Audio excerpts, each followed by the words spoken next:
As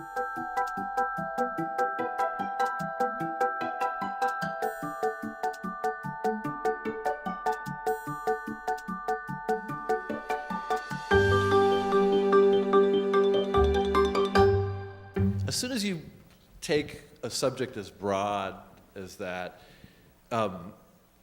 we wanted to have ideas sort of drive the film as a whole, but that would cover a huge span of time, a huge geography, and so the way to do that, short of a sort of a narrative that you could follow, is to have really strong ideas that we could set up at the beginning. So as you can see, the film kind of comes full circle, and it starts with evolution and these basic ideas around rough and tumble play and how they bring out a certain play ethic, between animals, and we come back to that at the end.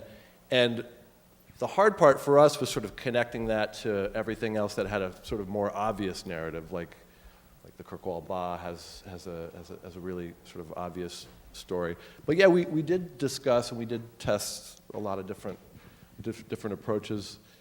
We had a lot of different formal approaches for different parts of the film, and so yeah, it was a real challenge to try to make it this sort of multiplicity of things work together. If I can add to that, I think also the sort of balance of seriousness and playfulness is really set up in the very beginning, where the strange and unique thing about play is the fact that it's completely purposeless and absurd on the one hand, and yet it obviously is incredibly meaningful, and we take it seriously and we invest billions of dollars in it.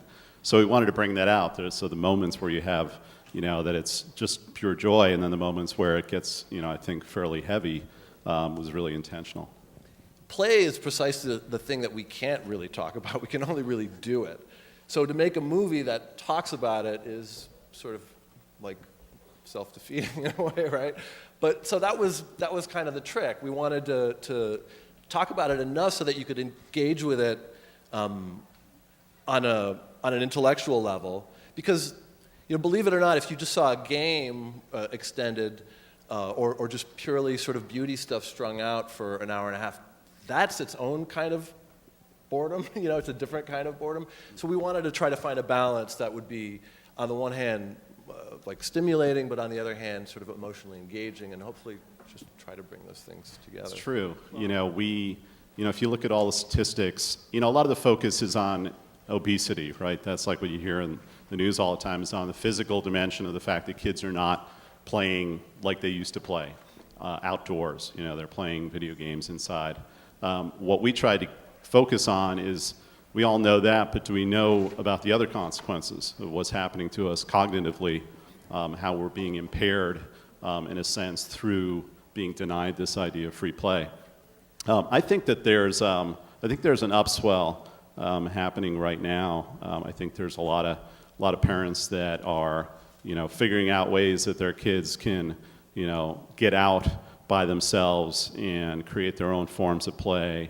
American football is seeing it extensively because of all the head injury stuff that people are just saying, my kid's not going to play American football. And they're pushing them toward other things. So I think there's a movement in that direction, but I think we're still so compelled by these organized sports. They're so fundamentally rooted in our institutions, in our schools. I mean, it's absurd as a parent of kids, like how much focus there is on sports, how much time goes into going to these games, and how rarely parents ask their kids if they are really still enjoying it.